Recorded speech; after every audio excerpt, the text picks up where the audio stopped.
You're not having any huge fights. There wasn't an affair. There wasn't anything dramatic that happened, but the closeness is gone. That's exactly what confuses so many couples. And I've been doing this for 20 years. I've noticed something really surprising, which is that marriages drift apart, not because there was one catastrophic event that happened that broke the marriage. Marriages are slowly eroded by patterns that are so subtle that most people don't even notice that they're happening until they're past the point of no return. So today I'm going to show you the 3 hidden causes of emotional distance in long-term marriage. And then I'm going to give you a 3-step framework to begin rebuilding that connection. Because if you've started feeling more like roommates than partners, understanding these patterns makes all the difference.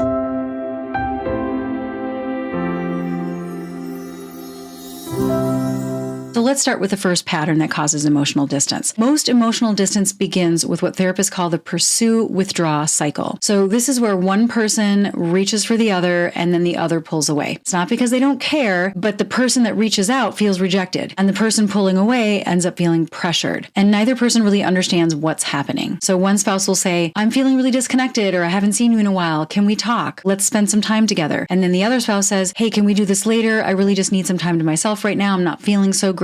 And the person registers that as, I don't matter. This person isn't really wanting to be close to me. And then the person that needs space is registering their response as, I'm failing, right? Like I'm not able to give them what they're looking for. Neither interpretation is true, but over time, those stories become reality. It becomes the dominant narratives of the relationship. The pursuer begins trying harder and the withdrawer pulls back even farther. Round and round, right? It's a cycle. The more the withdrawer withdraws, the more the pursuer pursues, and vice versa, until eventually the pursuer gives up. And that's when the emotional distance becomes the new normal. This is why I always say, if you're the more avoidant spouse and your anxiously attached spouse has been quiet lately, don't mistake that for everything is fine, because they might have just gotten to the point where they feel defeated, and that's not a good sign. So the key insight is this: the problem isn't either person, it's the cycle. So when couples can stop saying, you're the issue, you need to be more like me, and instead say, we're stuck in a pattern that neither one of us wants, everything begins to shift. So quick reality check. Before I go any further, I want you to think about your own relationship.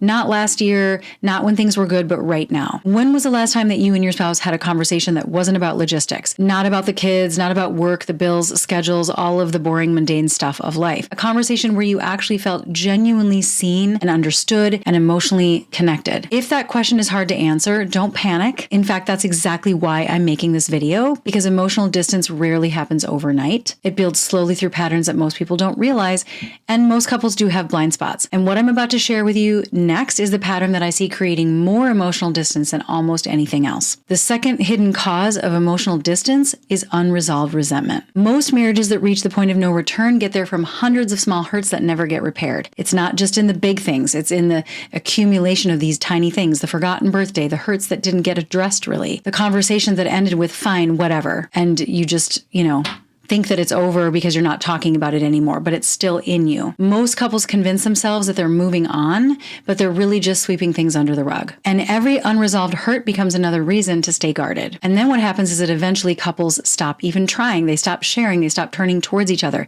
They stop risking vulnerability. They stop bringing up what matters the most. Not because they don't want to or because they don't care about the relationship, but because they just don't believe that it's going to go any better than it did the last time. It really just comes from a place of hopelessness and defeat. And that's when the intimacy truly starts disappearing at a level where it's very difficult to get it back again. Because intimacy isn't built by avoiding conflict. We think that if we rock the boat that it's going to make things worse, but it's actually the other way around. Intimacy is built by successfully repairing conflict and coming back into connection after a breach. The healthiest couples aren't the ones that never hurt each other. They're the ones who know how to come back together afterwards. Now, before I continue, if you're realizing that some of these patterns are showing up in your marriage, I want to invite you to do something. Subscribe to this channel or interact with this video, because every week I create videos specifically for couples that are really stuck in patterns that they can't get out of even though they really love each other. And if you engage this video, it helps me reach other people who really need to hear this stuff. And if you're trying to rebuild connection, clear resentment, or save a marriage that's been on the brink for a while, you're definitely in the right place. Now let's talk about the third hidden cause of emotional distance, because this one surprises a lot of people. The third hidden cause is misaligned needs. These are the differences that become negative stories. So one person wants a conversation after work and the other one wants quiet. One person wants more physical affection. The other one wants more personal space. One spouse wants to process emotions immediately, and the other one needs time to think. It's not the differences that are the problem. It's the meaning that we give it, what we decide that means about each other and the relationship. The story that's attached to these things, that's what the problem is. The spouse that wants the conversation starts thinking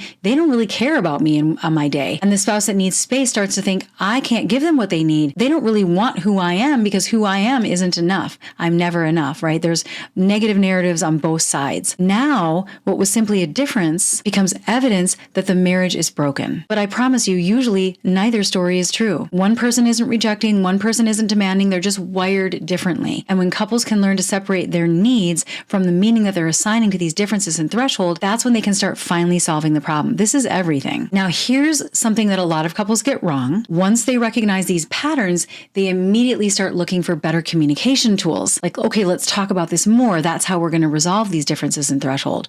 But communication isn't the first problem to address. It's not the first pathway. Emotional safety is. And I'm going to share a little bit more about that in just a minute. And if you skip what I'm about to teach, you're going to keep having these conversations that feel like you might be getting somewhere, but you don't actually get closer. And the next time it goes round and round. Like you literally keep repeating the same thing over and over again. And you'll find that it's a waste of time and energy if you haven't already. So let's talk about how we can reverse this. Here are the 3 steps that you need to take to come back into close connection. And these are steps that you can implement going forward to prevent loss of intimacy in your marriage. Step number 1 is to acknowledge the disconnection. Most couples spend years pretending everything is fine, but you can't fix what you won't acknowledge. One of the most powerful conversations you can have sounds like, look, I don't think that we're as connected as we used to be. I'm not blaming you, but I think we've both gotten stuck in patterns that are hurting us, and I really want to work this through with you. So notice what's missing. There's no blame, there's no accusations, there's no scorekeeping, there's just honesty. You're just pulling back the curtain and you're putting yourself on the same side of the table as they are. It's us against this pattern. The moment that you stop treating each other as the enemy and start treating the pattern as the enemy and your spouse as your ally in beating that, that's when defensiveness starts to come down,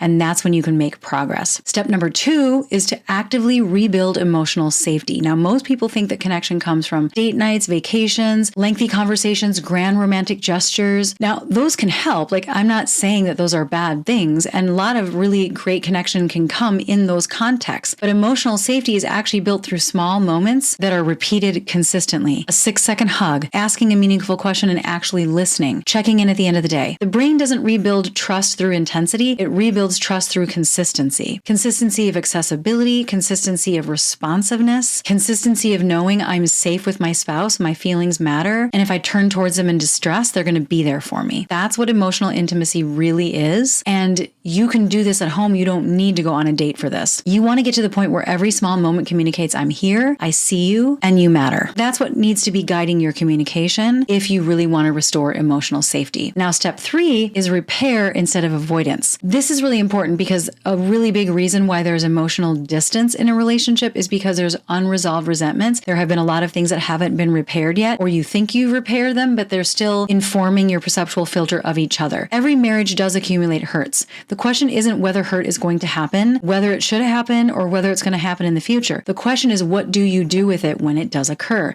Do you sweep it under the rug? Do you act like it didn't matter? Or do you come back and actually talk about it, and not just talk about it in the same old ways where you don't actually resolve something, but talk about it in a way where you actually turn the page for good, which means you don't have to keep having the same conversation over and over again. Healthy couples are not conflict-free. They're repair-rich. So they know how to say, I understand that hurt. I understand the impact of my actions, and I'm really sorry. What can we do differently next time? What do you need from me now to help you feel better? These kind of conversations clear resentments before they become walls that you can't take down. And that's how intimacy ultimately survives, because you're going to spiral through it, right? There's going to be times where you're closer, and then there's going to be times where you're not as close. But the challenge in it, the goal really is to shorten the amount of times that you're disconnected and lengthen the amount of times that you are really deeply connected. And the ability to repair is really everything when it comes to sustaining that deep internalized knowing of, even if we do fall out of connection, we know how to get back into it. That's how trust is rebuilt. That's how you stay close. So if your marriage feels really emotionally distant right now, don't assume that it's because the love has disappeared, because most of the time love isn't gone. It's just buried. It's underneath cycles of withdrawal. It's buried under avoidance and misunderstanding and old hurts. And the good news is that those things can be cleared. The cycles can be changed. So the goal isn't perfection. The goal is turning towards each other again. One conversation, one repair effort, and one moment of connection at a time. Marriages rarely fall apart overnight, and thankfully they can be rebuilt the same way. That's it for today. If you like my content, please take a second and either like this video or subscribe to my channel, or both. That will help us reach the people that really need to hear this stuff.